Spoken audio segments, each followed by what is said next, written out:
আজ ম্যাডাম আমার জোলা বেটা মাধ্যমিকে 3 বার ফেল করেছে, বইয়ে পড়ি পায় না, ভালো করে পড়া তো। ঠিক আছে। এই জোলা আজ নতুন ম্যাডাম আছে, আজ ঠিকই তোকে বই পড়াবে।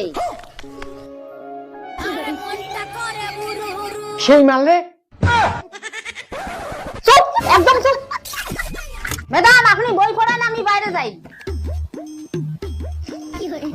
এই তুমি কাগজ খাচ্ছ কেন? স্কুলের মাস্টার বলেছে বই পড়া নাকি আমার মাথায় ঢুকবে না, তাই পেটে ঢুকাচ্ছি।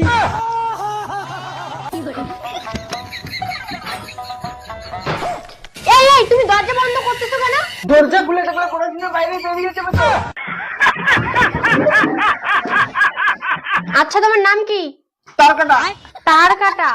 ঠিক আছে, তোমাকে আজকে আমি এবিসিডি পড়াবো। ম্যাডাম আমি এবিসিডি পাইছি। ঠিক আছে ঠিক আছে, তাহলে এবিসিডি বলো তো।